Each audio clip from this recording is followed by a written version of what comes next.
নবম শ্রেণীর ইতিহাস ও সামাজিক বিজ্ঞান। আজকে আমরা শুরু করব ইতিহাস জানার উপায় এবং যুগ বিভাজন সমস্যা। এই শিখন অভিজ্ঞতাটি সাজানো হয়েছে ইতিহাস জানার উপায় এবং যুগ বিভাজন এবং বাংলা অঞ্চল ও বাংলাদেশ। রাজনৈতিক ইতিহাসের বৈচিত্র্যময় গতিপথ এই দুই বিষয়কে নিয়ে।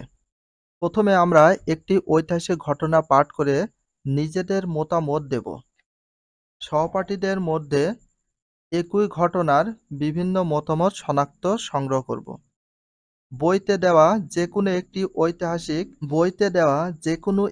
ঐতিহাসিক ঘটনা একাধিক উৎস যেমন বই, পত্রিকা, টিভি, রেডিও চ্যানেলের আর্কাইভ, ভিডিও, অনলাইন আর্টিকেল ইত্যাদি থেকে সংগ্রহ করব। বিভিন্ন উৎস থেকে প্রাপ্ত তথ্যকে বিশ্লেষণ করে যৌক্তিক সিদ্ধান্তে উপনীত হব। এরপর নিজেদের এলাকার কোনো ঐতিহাসিক ঘটনা বাছাই করে এলাকার পরিচিত কয়েকজনের কাছ থেকে মতামত এবং বিভিন্ন উৎস থেকে তথ্য নিয়ে সেই ঐতিহাসিক ঘটনাকে বিশ্লেষণ করে প্রাপ্ত ফলাফলের ভিডিওতে যৌক্তিক সিদ্ধান্ত নেবে। এরপর ইতিহাসের দলিল নামে একটি সাময়িকী তৈরি করে সেখানে এলাকার ইতিহাস তুলে ধরব। এখন আমরা একটি ঐতিহাসিক ঘটনা সম্পর্কে জেনে নিই। ঘটনাটি হচ্ছে শুভঙ্কর দাস নামে একজন গণিতবিদ সম্পর্কে। তার তৈরি করা মানসাঙ্ক কিভাবে ইংরেজ আমলে ব্রিটিশ শিক্ষা ব্যবস্থার আড়ালে হারিয়ে যায়।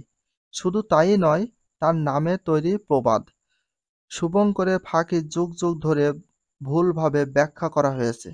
চলো তাহলে আমরা জেনে নিই সেই ঘটনাটি। শুভঙ্কর কি আসলে ফাঁকি দিয়েছিলেন? শুভঙ্করের ফাঁকি বাগধারাটি দিয়ে প্রতারণা করা। ফাঁকি বা ধোঁকা দেওয়া বোঝায়। এর অর্থ হলো হিসাব নিকাশের মারপ্যাঁচে আসল বিষয় রেখে কর্তৃপক্ষ বা সাধারণ মানুষকে ধোঁকা দিয়ে ফায়দা হাসিল করার কৌশল। তাহলে শুভঙ্করের ফাঁকি বাগধারাটি দিয়ে কি বোঝানো হয়েছে? প্রতারণা করা বা ফাঁকি বা ধোঁকা দেওয়া বোঝায়, যার অর্থ হলো হিসাব নিকাশের মারপ্যাঁচে আসল বিষয় রেখে কর্তৃপক্ষ বা সাধারণ মানুষকে ধোঁকা দিয়ে ফায়দা হাসিল করার কৌশল। আমাদের অনেকের মনেই হয়তো প্রশ্ন জাগছে, কে এই শুভঙ্কর? তিনি কি এমন ফাঁকিবাজি কাজ করলেন? চলো এটার পেছনের ইতিহাসটা একটু জানা যাক। শুভঙ্কর ছিলেন একজন অসাধারণ গণিতবিদ। তিনি আর্যার গণিত সংক্রান্ত কতগুলি বিধি মাধ্যমে জটিল অঙ্কের সমাধান দিয়েছেন।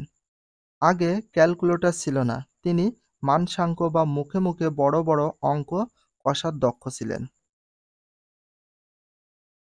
1855 সালে ইংরেজ গণিতবিদ ও ধর্মপ্রচারক রেভারেন্ড জেমস লং এর বক্তব্য ছিল শুভঙ্করের ছন্দবদ্ধ সূত্রে গাঁথা সাধারণ গাণিতিক নিয়মগুলো গত 150 বছর ধরে প্রায় 40,000 বাংলা পাঠশালা মুখরিত করে রেখেছে। তাহলে এটা অবশ্যই তোমাদের এই শুভঙ্করের ফাঁকি বিষয়টা সম্পর্কে জানতে হবে।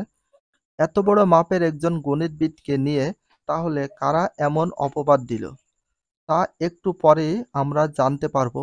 তার আগে চলো শুভঙ্করের একটি আর্যা সম্পর্কে জেনে নিই।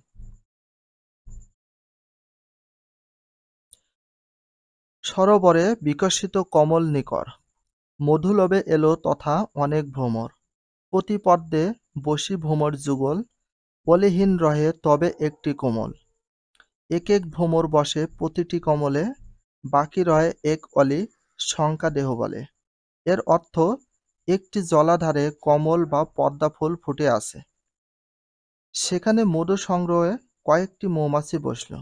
প্রতিটি পদ্মে দুটি করে ভ্রমর বসল। এতে একটি পদ্ম ফাঁকা রইল। অন্যদিকে প্রতিটি পদ্মে একটি করে ভ্রমর বসলে বাকি একটি ভ্রমর ফাঁকা থাকে।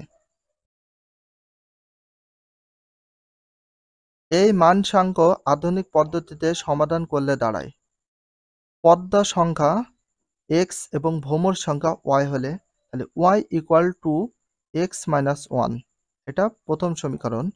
Y equal x minus one, এটা 2 নম্বর সমীকরণ। 1 ও 2 নম্বর সমাধান করে পাই।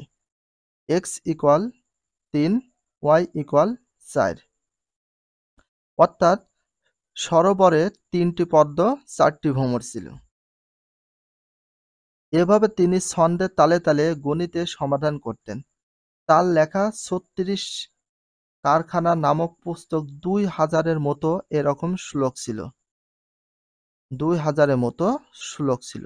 এতে অনেক ফার্সি শব্দও আছে। কি শব্দ ছিল? ফার্সি শব্দ।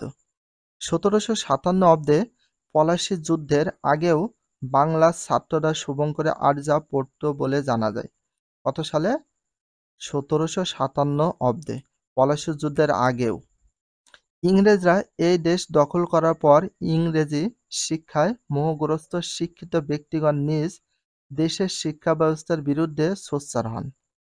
নিজেদের ভালো জিনিসকে বিসর্জন দিয়ে বলতে থাকেন, শুভঙ্কর ফাঁকি দিয়ে বা গোঁজামিল দিয়ে অঙ্ক মেলান, সেই থেকে প্রবাদ হয় শুভঙ্করের ফাঁকি। কয়েক শত বৎসর পরে এখন ঐতিহাসিক গবেষণায় উঠে এসেছে তার অসাধারণ মেধা এবং বাংলার গণিতে তার অবদানের কথা। ঢাকা ও কলকাতায় বেশ কয়েকটি পত্রিকায় এ নিয়ে প্রতিবেদন প্রকাশিত হয়েছে। সংগীতি Mahmuduzzaman, associate fellow, royal historical society, Manabzamin, Eid সংখ্যা ২০০৩।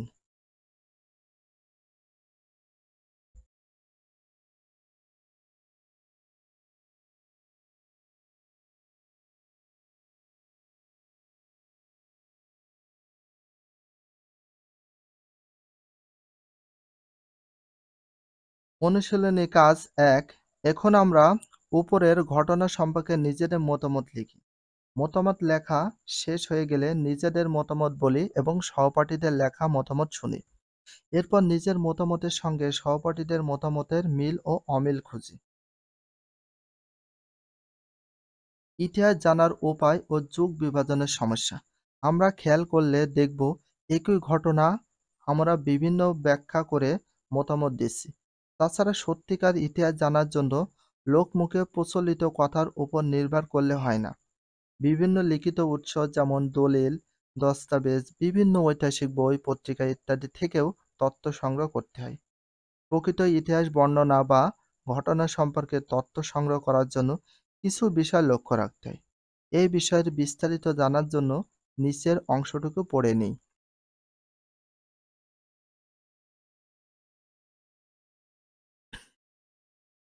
ইতিহাস পাঠ ও অনুসন্ধান মানুষের জীবনে খুব গুরুত্বপূর্ণ এবং আনন্দের বিষয়।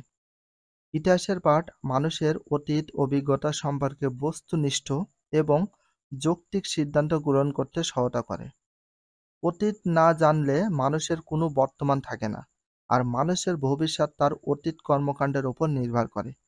সুতরাং অতীতে মানুষের অর্জিত নানান অভিজ্ঞতার বিজ্ঞানসম্মত এবং গ্রহণযোগ্য সিদ্ধান্ত সকল মানুষ, সমাজ, দেশ ও জাতির জন্য অতীব জরুরি ও তাৎপর্যপূর্ণ।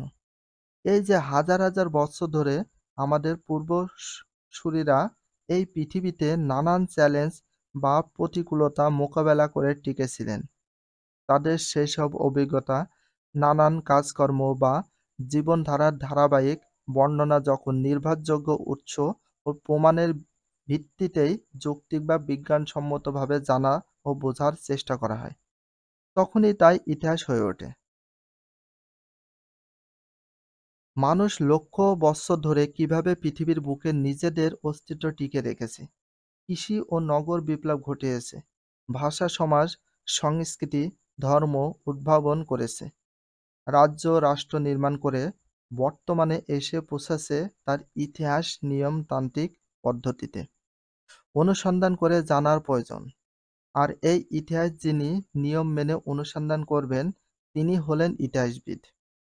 একজন পেশাদার ইতিহাসবিদ ইতিহাস অনুসন্ধানের নিয়মতান্ত্রিক কলাকৌশল ও পদ্ধতিগুলো নির্মমভাবে প্রয়োগ করে ইতিহাস লেখেন।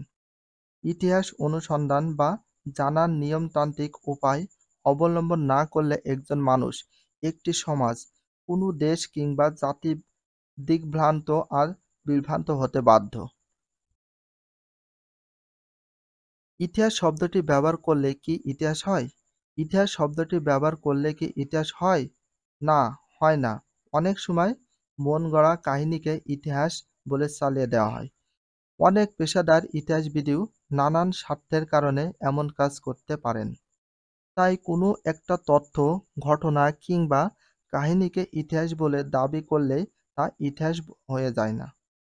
যথোপযুক্ত তথ্য প্রমাণ হাজির করে এবং সেগুলোর পুঙ্খানুপুঙ্খ ব্যাখ্যা বিশ্লেষণ করে যৌক্তিক সিদ্ধান্ত গ্রহণ করতে পারলেই কেবল তা ইতিহাস হয়ে উঠতে পারে। বিখ্যাত ইতিহাসবিদ অধ্যাপক ডক্টর রুমিলা থাপারের গ্রন্থে আছে, ইতিহাস নাম ব্যবহার করা বইয়ের পাতায় ছাপানো যেকোনো বর্ণনা কিংবা কোনো ব্যক্তি ইতিহাস শব্দ ব্যবহার করে কোনো কিছু লিখলেই বা বললেই তা ইতিহাস হয় না। এটা কে বলেছে? অধ্যাপক ডক্টর রুমালা থাপারের গ্রন্থে এটা রয়েছে। সমাজ, সংস্কৃতি, অর্থনীতি, রাজনীতি কিংবা মানুষের জীবনে অতীতে ঘটে যাওয়া যে কোনো ঘটনার বর্ণনা তখনই ইতিহাস হবে যখন তা রচনার সময়।